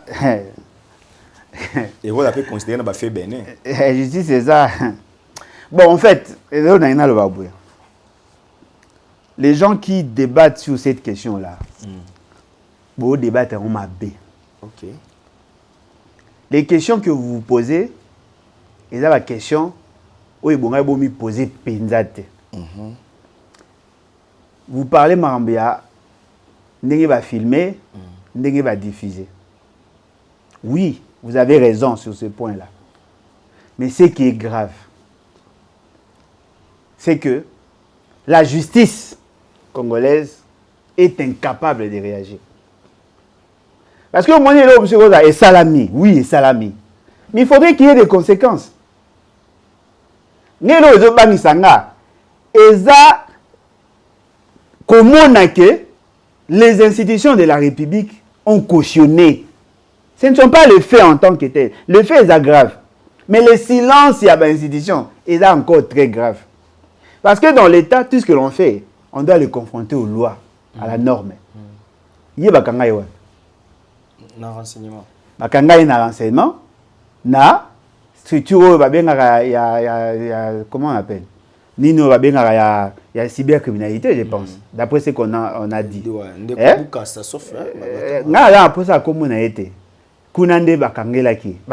Pour avoir fait quoi? Il semblerait qu'il y a une déclaration moko. La déclaration wana ne lésé Félix Sekedi d'après ne baoloba parce que la moyenne journaliste a commis non pas le bagi qui fait ce qui a balaté ce qui a balalé avec sa preuve te babala à côté qui trop na vie privée à Tshisekedi a bimaki débat politique a comment koloba kaka na Tshisekedi ya on azoloba a beti masolo ya libala Félix Sekedi ok déjà parmi belema. Non, mais là, bango bazoloba d'après les journalistes na bango ne va publier. A betaki masolo ya libala ya Félix Sekedi. Siko l'infraction oyo bango ba moni na kati ya maloba na ye. C'était à quel niveau? Précisément na liloba nini? Parce que d'après les journalistes na bango bazoloba ke celui qui a piraté le mariage peut aussi pirater la banque centrale. Mais ce qu'il a dit, il y a lobby. Ça fait partie de l'exigence, il y a sélection d'un président de la République. Est-ce que vous voyez que Namibego Nabiso, la question de la probité morale d'un président de la République, c'est l'une des conditionnalités pour être candidat. Ouais. Alors, Alain Bolodja, Yaka. Non, Alain Bolodja, Ibola, poste non. Maré. Oui. Quand on te pose la question dans l'État, êtes-vous marié au Lobanine? Oui. Oui. Cela veut dire quoi? Légalement marié. J'écrivais célibataire. Sociologiquement, je suis marié. Coutumièrement, je suis marié. Mais légalement, elle a qui marié. J'écrivais célibataire. Un acte juridique. C'est quoi? Il y a président de la République. Débat Bimakiao. Abalate. C'est vrai que les jeunes à l'objet abalaté. La moindre des choses, au lieu de ça, débat au Kanga. Acte de mariage. Ou bien vous avez acte de mariage. Tu vois, il y a lobby. Et comme fait infractionnel sur base de quelle loi? Il y a diffamation. Diffamation en quoi? Parce qu'il pose une question sur les statuts Yamoutou. Beaucoup mis en grave. Offense au chef de l'État. Si je dis que Moutouboue, est-ce qu'Abala, vous pouvez qu'Abala? Offense nanine. On a toujours la loi morale ou légale. Parce qu'il y a comme un débat à moralité. Il y a comme un débat à moralité. Je suis désolé. Et le Rwanda, les services ne sont plus au service de l'État, mais au service de l'individu. Ah! Il dit ça au chef. Ah, il faut que l'accès au Kangaï. Qu'à cela ne tienne. Bokangi pour avoir fait une déclaration. Avez-vous besoin de mener des enquêtes? Parce que Bokangi est sur base d'une déclaration. Était-il nécessaire de mener des enquêtes? Non. Parce que Bokangi est par rapport à un fait précis. Qu'est-ce qui fait qu'à ça, la 21 jours dans la détention? Parce que les faits, ils sont déjà établis d'après vous. Ça ne nécessite même pas des enquêtes. Qu'est-ce qui vous manquait pour que 48 heures après vous présenter devant son juge naturel? Vous détenez, vous avez déjà que l'Ikamo a lobby, vous avez la justice pour le lobby, mais vous savez 21 jours. Pendant les 21 jours, vous avez besoin de quels éléments? Vous avez mis ces éléments, ils ont raison, il y a arrestation en cascade, il y a cadre, PPRD. C'est-à-dire les gars aussi avaient ils participaient des informations ouais, sur une prétendue projet de paralyser la ville. Donc, prétendu projet de paralyser la ville. Non, oh, mais les gars. Mais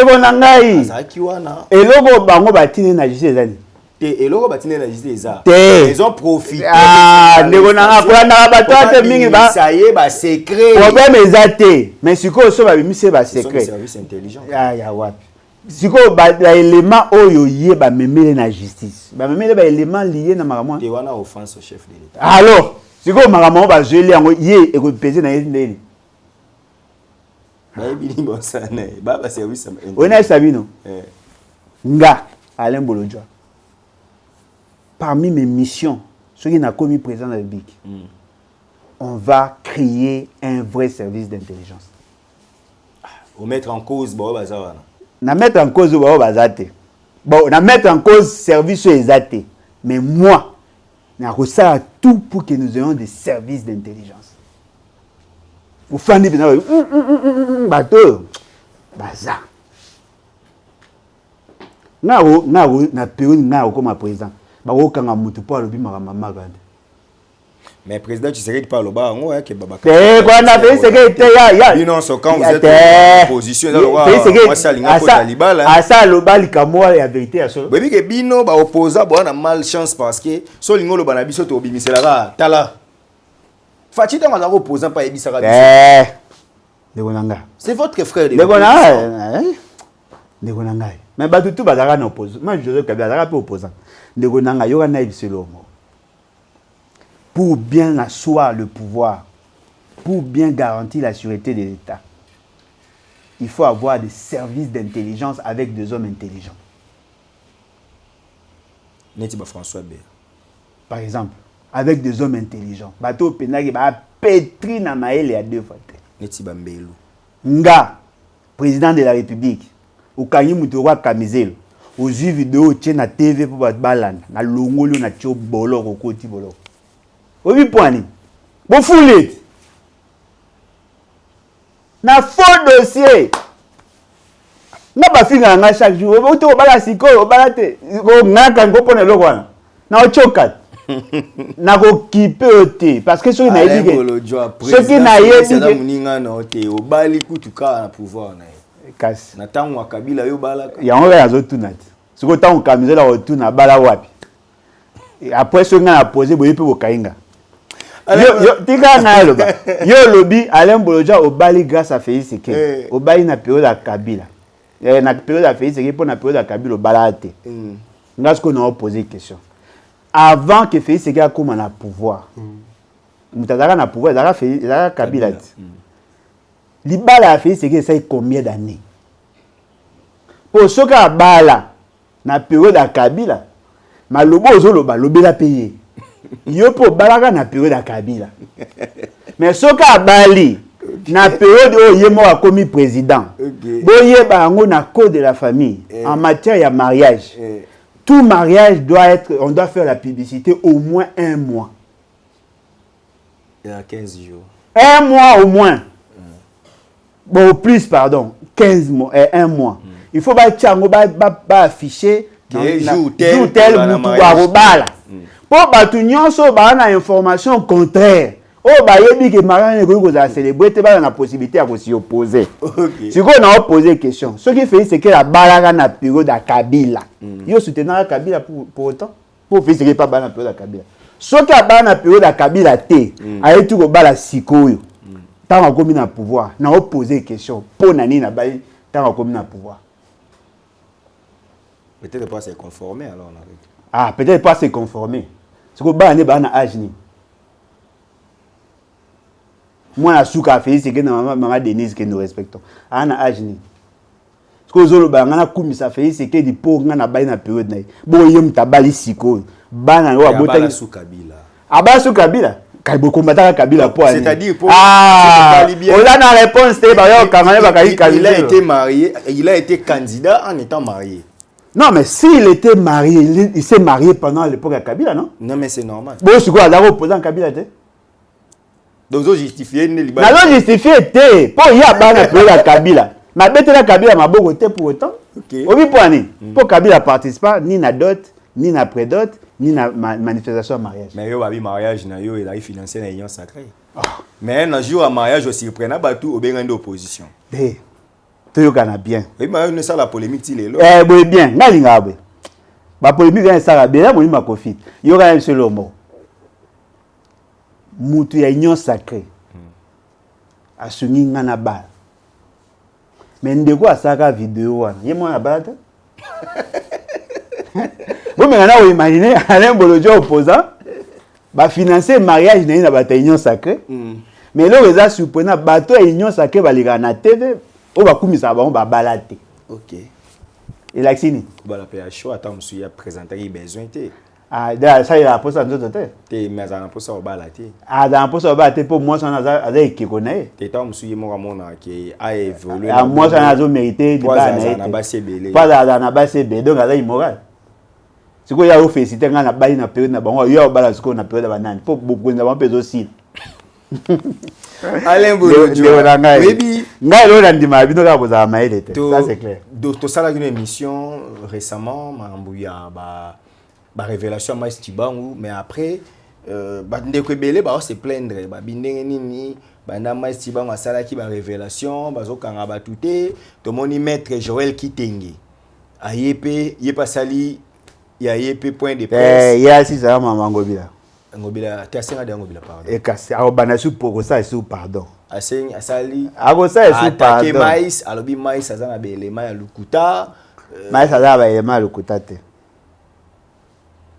Ce que Maïs a dit, c'est en bonne partie la vérité. Mais l'interprétation des éléments des opposés problèmes. Maïs a dit la vérité, c'est un dossier connu. On a une émission, je crois, la période de l'arrestation, puis ça na un air boyé, belé. 2022. Oui. 2022. Avant, il y a prétendu coup d'État à François Beya. Tout ça, une émission, au Bétara, Bamasolo.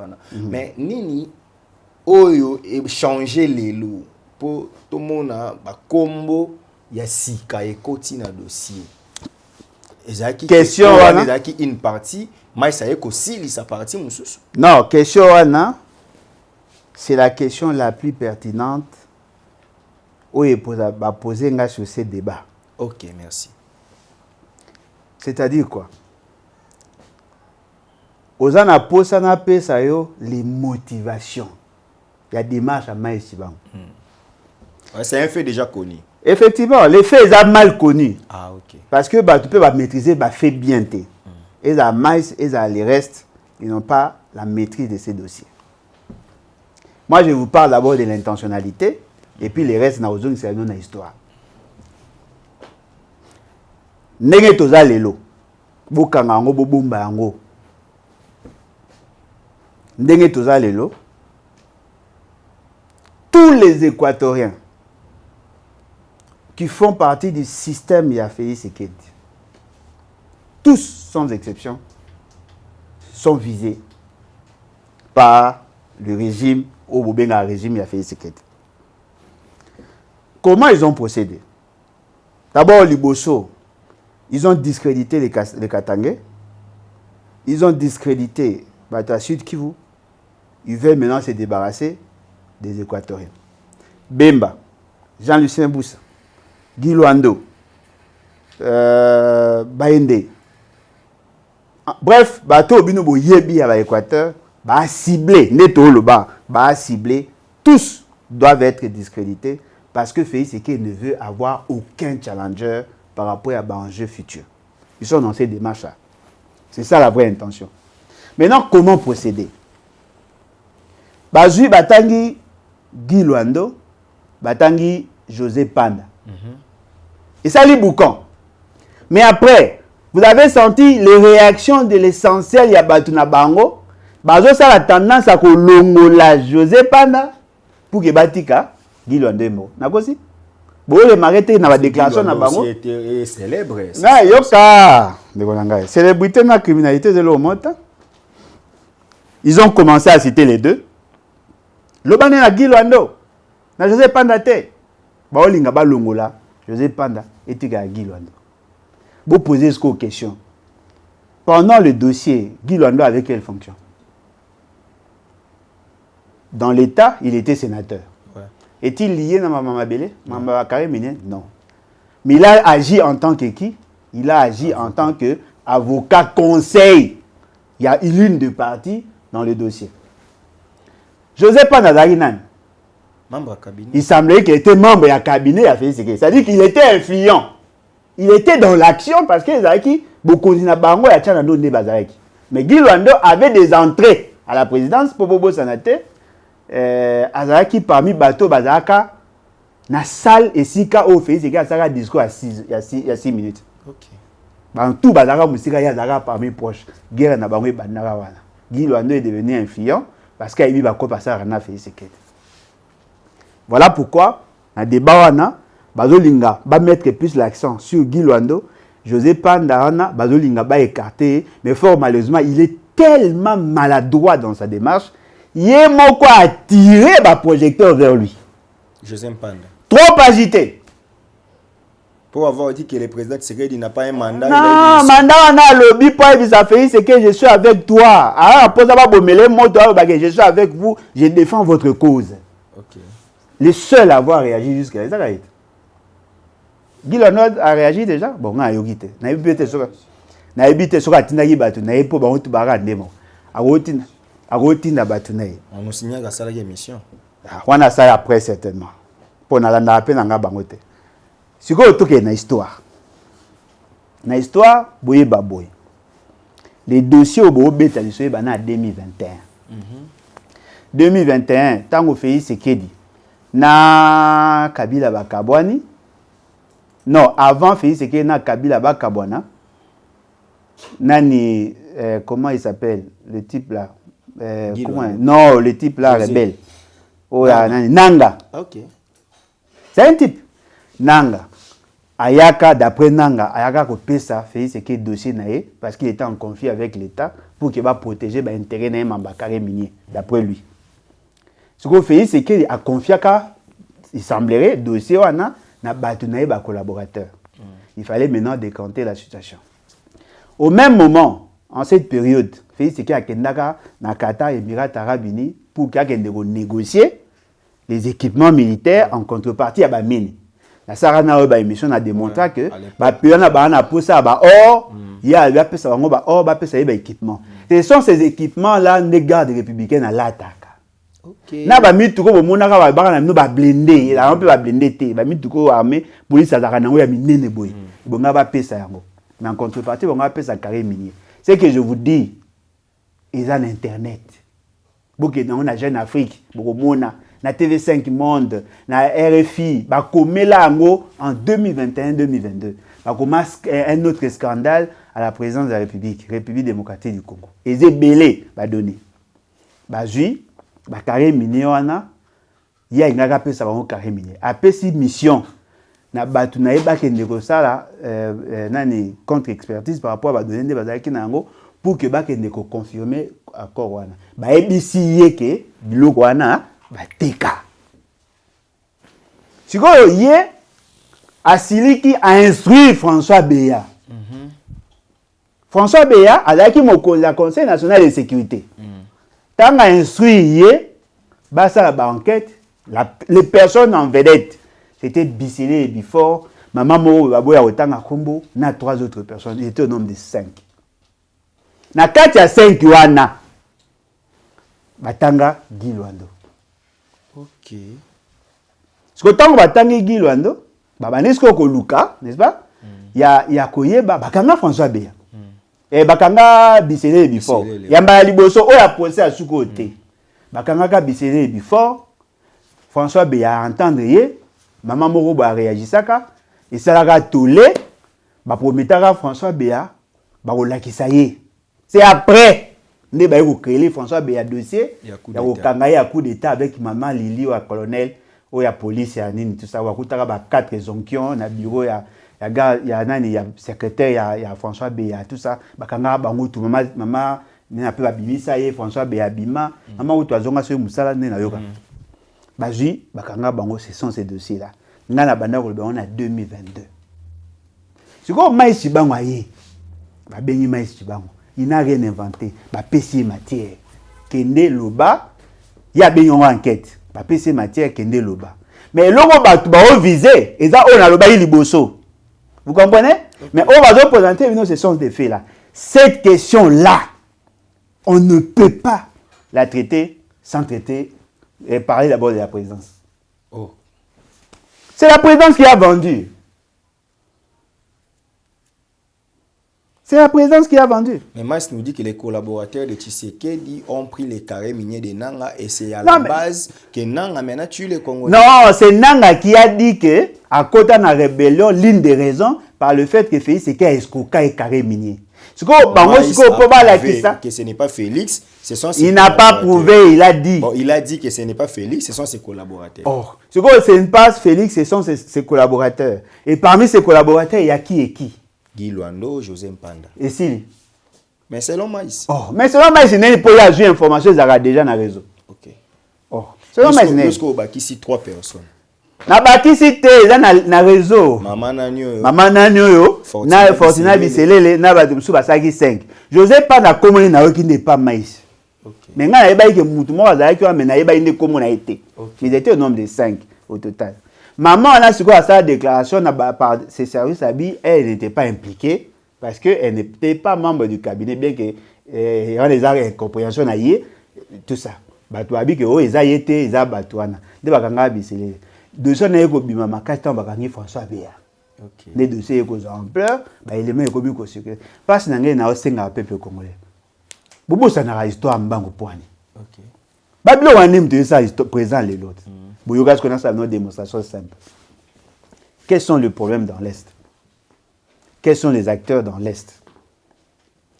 Tous ceux qui étaient en accord avec Félix Tshisekedi ou à bizarre en confiance na ba on est basé dans l'Est. C'est-à-dire la guerre au vivre. Les gens veulent se venger contre Félix Tshisekedi par rapport à Mabé Salaban. Apparemment, personne n'est en confiance avec le peuple. Batu nyonso ba okufa na est. Ezaka pour Félix Tshisekedi aboya ko respecter ba accord ayokana na batu. Nanga. Aye na carré minier ba beti frappe. Batu pe ba yeba te ba carré minier na azwa na mbongo nini. Azwa na mbongo seni. Oh. Nanga bakenda ko somba ba équipement na Corée pour na wosala vote électronique ndenge basalaka avec machine à voter. O batindaka mwana basengezi. Batindaka batu bakende wosala ni na ba somba ba équipement wana ba komona que le facture il y a eu sur facturation à près de 104 millions de dollars. Yena basengezi ont été sanctionnés aux États-Unis. Alors Baba basengezi bache mwana na ye liboso yango yazo bisabino eloko yebo mabino po bobosa na histoire bo bulekeze loka c'est que loka kala Maïs Chibango a dit la vérité, une partie de la vérité. Maïs Chibango n'a pas été sincère. Ok. Nenga zawana lelo ayebi 5 no wana o batangaki. Ce qu'on a posé question. Avocat de l'une des parties, on veut le poursuivre. Un conseiller à la présidence, on veut le poursuivre. Mais les restes, c'est vont point. Oui, point. Les mamelles. Azobanga, et puis, on a son asimbi. Le baga nyoso. Allez, Molojo. Tanga ba kobra maman wana tondi mayo. On chite déjà pour vivre. Aujourd'hui, que devons-nous retenir? Ouvira dans le main des FARDC. C'est ça, et là, Félix Sekedi. Bon, bah, il y a que bata nanga babima. Non, mais c'est pas ça. Alors, si c'est pas ça, ça veut dire qu'ils sont des menteurs. Hein? Bon, là, on s'est plané. Non, il y a Boyaka. Ah. Aboyaki après. Batinda, ba journaliste na bango, ba publier que AFC M23 ba obima. Oui ou non? Ba publier communiquer à Nanga que ba obima. Ba publier vidéo moko ba lakisa ba dumo ba otambwa ba ke ba obima. Ba kota yi combien pour ba ko sa ville loka Uvira. Na ba vidéo na bomona yi combien de personnes? Boyoka kapé. Neto lo ba lelo, neto za lelo boy. Boye bango, c'est Nanga qui gère Uvira. Siko, malobo boy ba ke États-Unis a lobi ba obima. Oui, poni ba bimite. Est-ce que Nanga obang américain te? To américain na Nanga ba mutu mo.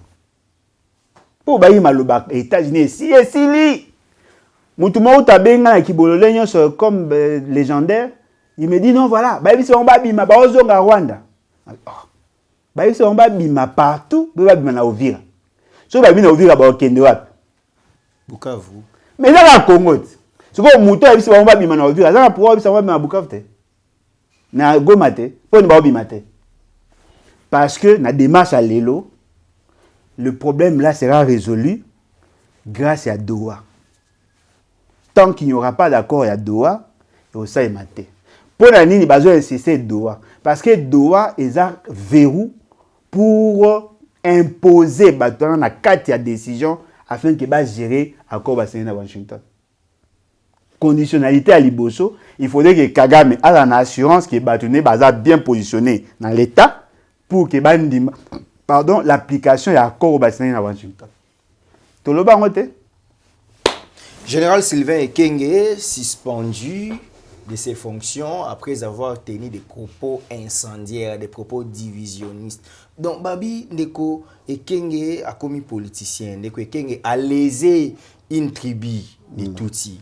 Ndeko Ekenge a lésé une communauté. Ndeko Ekenge a exclure Baninga Namboka. Ndeko Ekenge a lobby Zanan. Bato baloba na réseaux sociaux, bato baloba. Mais banani parce que apparemment discours est un discours à Rwanda.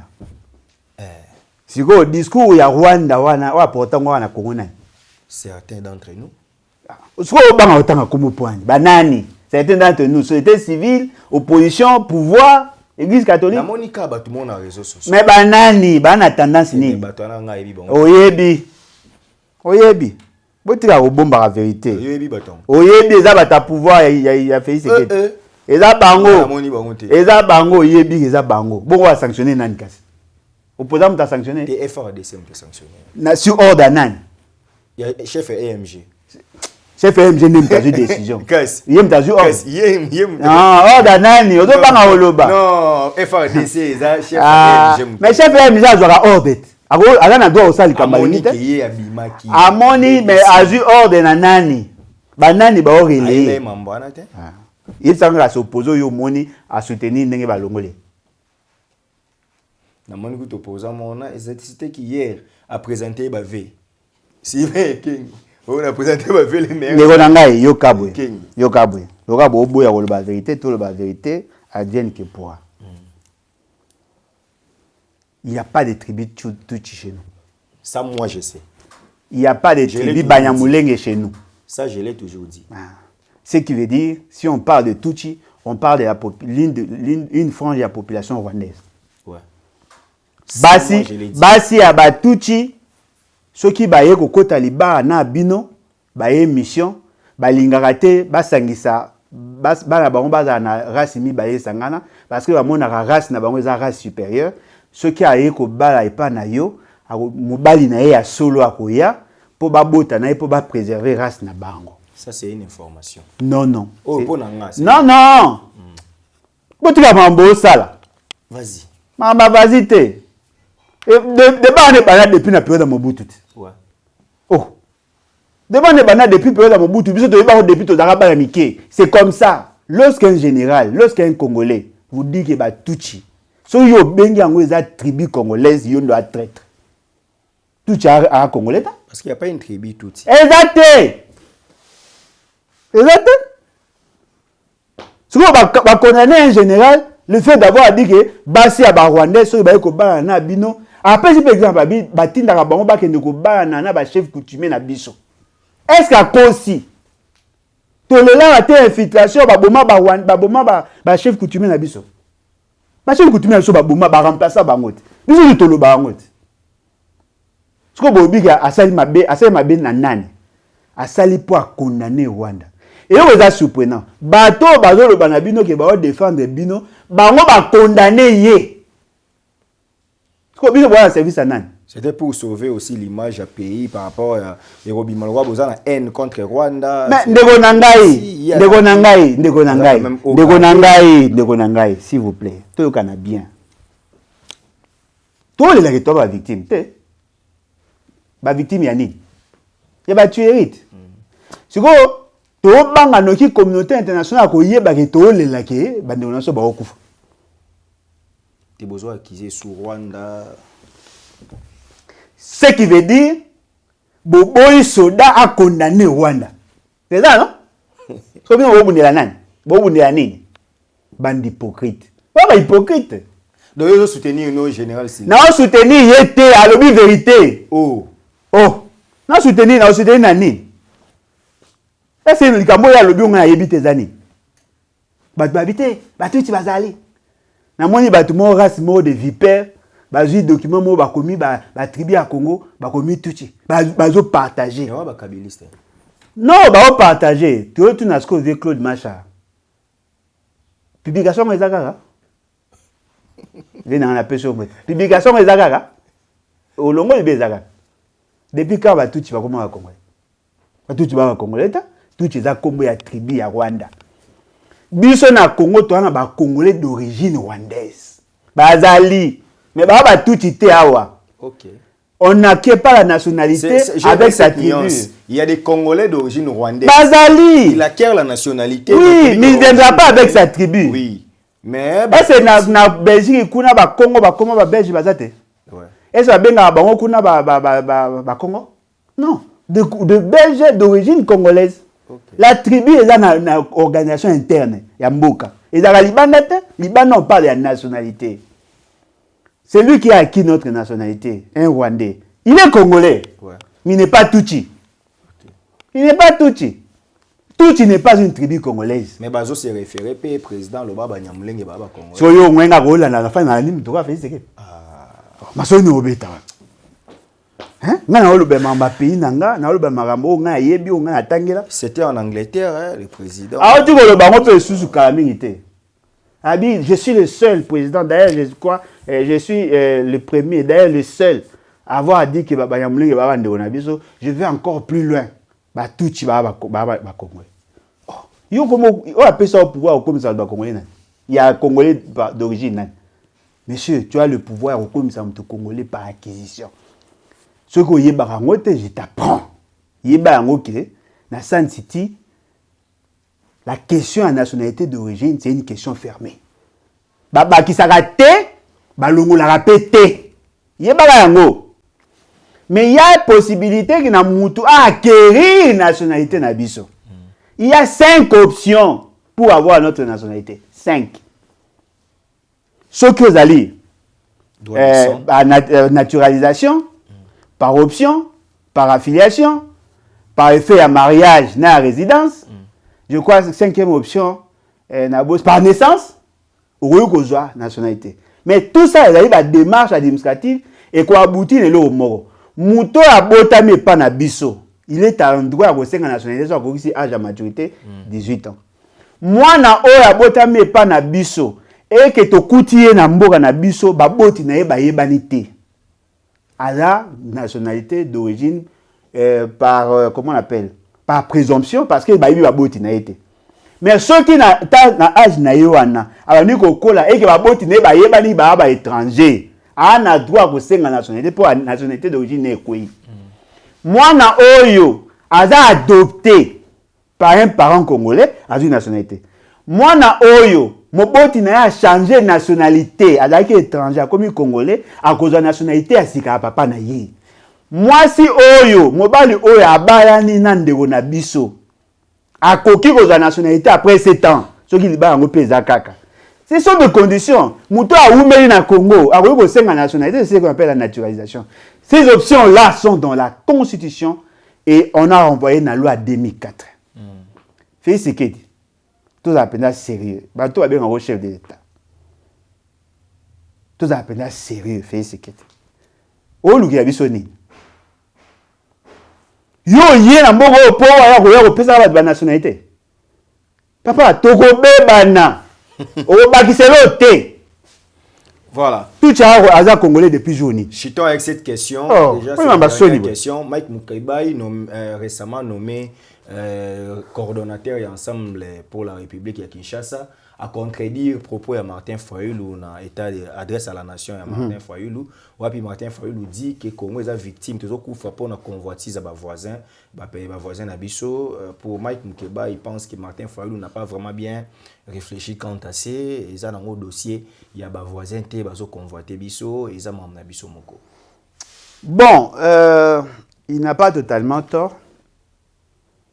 En tout cas, il a en partie raison. Ok. Il a en partie raison dans le développement naïe. Parce que quand il avait à ça qui déclasse, dans la lobby, je crois que Jimmy a partagé dans un groupe moi. Ce qu'il a dit, il n'a pas totalement tort. Fayulu non plus. Ok. Degonanga, notre désorganisation est à la base de ce qui nous arrive. Parce qu'un voisin qui sait que vous êtes fort, il ne va pas s'hasarder à vous attaquer. Mais il y a des gens qui ont dit si il faut comme Mike Mukeba, il y a des gens qui ont dit l'erreur. Congo Brazza ne nous attaque pas, mais on est faible. Ouais. RCA ne nous attaque pas, on est faible.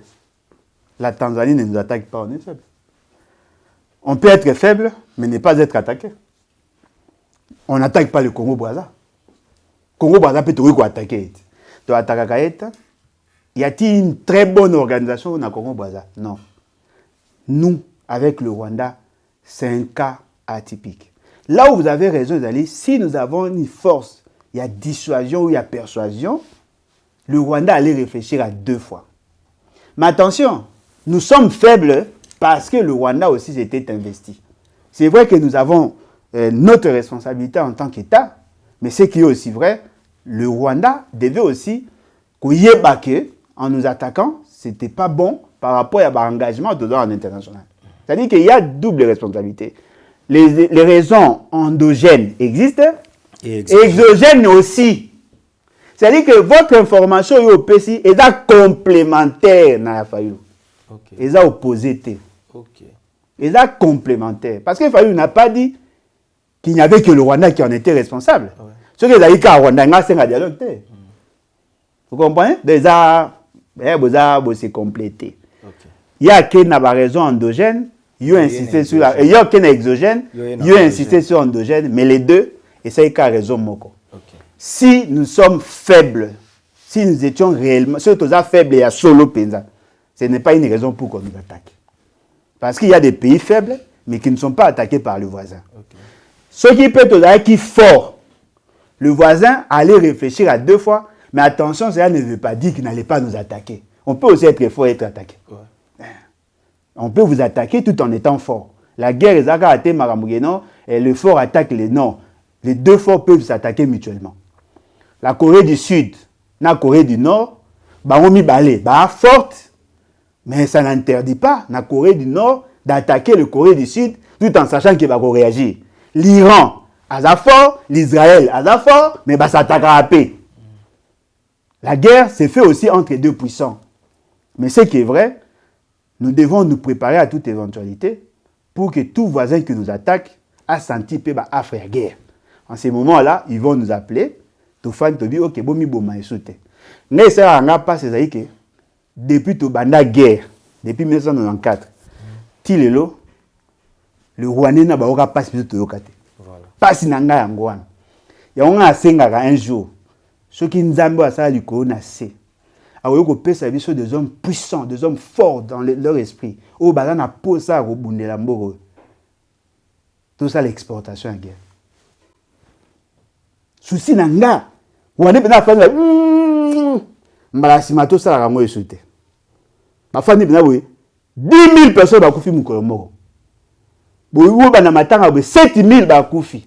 Attention, beaucoup ma 10 millions de personnes koufa te. Beaucoup maintenant 100 000. Le Rwandais. Ba oui ça moukola bango. Eh quoi takasu batonate pour biso to koufa. Mais biso to koufa en sens unique. Et là quoi ndoki moi famille, ali aka bana baninga bana bandeko me bana ba en bonne santé. Boyi passe na woyo kati. Passe na nga ngwa. Vous avez en contradiction, vous êtes en complémentarité. Voilà, c'était ça aussi. Mais bravo d'avoir mis baïe na courage. Voilà, aussi ces missions lélo. Message à Souka na Balandi Bisso. Bon, on a aussi na ba, né na baki na départ. La bande de robots adhéré massivement à les battre. OK. 2026 c'est année à tous les enjeux et tous les dangers. Hein? Tout mécanan. Voilà. Tout mécanan. Et là bien boya boya. On va s'adhérer. Site na biso lebatinfo.net, beaucoup adhéré.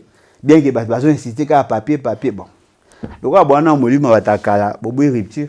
To routine so benga na routine lo fiche d'engagement pour quoi boinga bo komana bik. Les abio pe sa numéro alors. Oui, puis 243 81 250 28 51. 81 250 28 51. Apparemment très les seuls politiciens peut ça mon téléphone. T'es pour eux ils ont adhésion. Ah na webo peut ça payer mon tom sous. OK. Ça, c'était Alain Bolodjoa Ibola, le président national du parti politique Lèvons-nous et bâtissons, les BATS. Les BATS vous attend à bras ouverts. Nous sommes en 2026.